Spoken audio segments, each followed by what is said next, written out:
വ്യവസായിയുടെ വീടിന് നേരെ acid bomb ആക്രമണം. പാലക്കാട് പുലാപ്പറ്റ ഉമ്മനഴി സ്വദേശിയായ ഐസക് വർഗീസിന്റെ വീടിന് നേരെയാണ് ആസിഡ് ബോംബ് എറിഞ്ഞത്.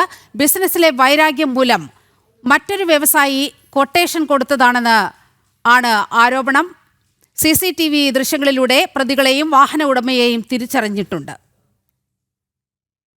AP കേശവദേവ് എന്ന് പറയുന്ന ദേവ ബിൽഡേഴ്സിൻ്റെ ഓണർ, അദ്ദേഹം എറണാകുളത്ത് നിന്നുള്ള കുറച്ച് ഗുണ്ടകളും കൂടിയിട്ടാണ് 2 വണ്ടികളായി വന്നിട്ട് ഇത് ചെയ്തത്. അതിൽ ഒരു വണ്ടി വെള്ള ഷിഫ്റ്റും ഒരു ബലേനോ വണ്ടിയായിരുന്നു മാറ്റിയത്. ഈ 2 വണ്ടികളാണ് വന്ന് ചെയ്ത് അതിക്രമം കാണിച്ചത്. എൻ്റെ വീടിൻ്റെ ബോർഡ് പൊളിച്ചു കൊണ്ടുപോയി വീട്ടിലേക്ക് ആസിഡ് ബോംബാണ് ഞങ്ങൾ തിരിച്ചറിഞ്ഞ് തന്നെ ഞങ്ങളുടെ വീട്ടിലെ ചെടികൾ കരിഞ്ഞ് നിൽക്കുന്നത് മനസ്സിലാക്കിയപ്പോഴാണ്. വീടിൻ്റെ ചുമരിൻ്റെ മുകളിലേക്ക് അത് തെറിച്ചിൻ്റെ അവിടെ കളർ പോയിട്ടുണ്ട്.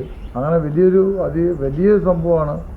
ക്രൂരമായ രീതിയിലുള്ള കാര്യങ്ങളാണ് കേശവദേവ് ചെയ്തത്. അരുൺ, ഐസക് വർഗീസിന്റെ വാക്കുകളാണ് നമ്മൾ കേട്ടത്. കോങ്ങാട് പോലീസ് അന്വേഷണം ആരംഭിച്ച സാഹചര്യവുമുണ്ട്. എന്താണ് പോലീസിൽ നിന്നും ലഭ്യമാകുന്ന വിവരങ്ങൾ? നെലിമ, കഴിഞ്ഞ 13-ാം തീയതിയാണ് ഇത്തരത്തിൽ ഈ വ്യവസായിയായ ഐസക് വർഗീസിന്റെ വീടിന് നേരെ ആസിഡ് ബോംബ് ആക്രമണം ഉണ്ടായിരിക്കുന്നത്. CCTV ദൃശ്യങ്ങൾ പരിശോധിച്ചതിൽ ആളുകൾ ഇങ്ങനെ വാഹനത്തിലെത്തി ഈ ആസിഡ് ബോംബ് അതിൽ വീട്ടിലേക്ക് എറിയുന്നതായിട്ട് കാണാൻ സാധിക്കുന്നുണ്ട് എന്നുള്ളത് തന്നെയാണ്. ഈ ആസിഡ് ബോംബ് ആക്രമണം നടന്ന് വീടിൻ്റെ ജനൽ ചില്ലുകളും മറ്റുമൊക്കെ തകരുകയുണ്ടായി. തുടർന്ന് ഇവർ പുറത്തു വന്ന് നോക്കിയ സമയത്താണ് ജനൽ ചില്ല് തകരുകയും മാത്രമല്ല വീടിൻ്റെ തൊട്ടപ്പുറത്തൊക്കെ ഉള്ള ചെടികളും മറ്റുമൊക്കെ കരിഞ്ഞ നിലയിൽ കാണുന്നത്. ഇതിൽ നിന്നാണ് ഇതൊരു ആസിഡ് ബോംബ് ആക്രമണമാണ് എന്നുള്ളത് ഇവർ തിരിച്ചറിയുന്നത്. തുടർന്ന് പോലീസിൽ പരാതി നൽകുകയായിരുന്നു. കോങ്ങാട് പോലീസ് വിഷയത്തിൽ അന്വേഷണം നടത്തുന്നുണ്ട്.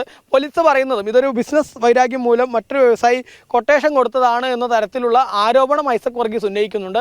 അത് കേന്ദ്രീകരിച്ച് ഉൾപ്പെടെയുള്ള അന്വേഷണം പുരോഗമിക്കുകയാണ് എന്നുള്ളതാണ്. നിലവിൽ ഈ വാഹനവും അതുപോലെ തന്നെ വന്ന വ്യക്തികളെയൊക്കെ തിരിച്ചറിയാൻ കഴിഞ്ഞിട്ടുണ്ട് എന്നുള്ളതാണ് കോങ്ങാട് പോലീസ് പറയുന്നത്. മറ്റ് നടപടികളുമായി മുന്നോട്ട് പോവുകയാണ് എന്നും കോങ്ങാട് പോലീസ് പറയുന്നുണ്ട്. ഏതായാലും വ്യവസായി ആയ ഈ ഐസക് വർഗീസ് പറയുന്നത് വ്യവസായത്തിലെ ചില വൈരാഗ്യം മൂലം തന്നെ ആക്രമിക്കുന്നതിന് വേണ്ടി കൊട്ടേഷൻ കൊടുത്ത ആ കൊട്ടേഷൻ സംഘമാണ് ഇത് ചെയ്തത് എന്നുള്ളതാണ് ഐസക് വർഗീസ് പറയുന്നത്. ഏതായാലും പാലക്കാട് പുലാപ്പറ്റയിലെ ഉമ്മനഴി സ്വദേശിയാണ് ഐസക് വർഗീസ്.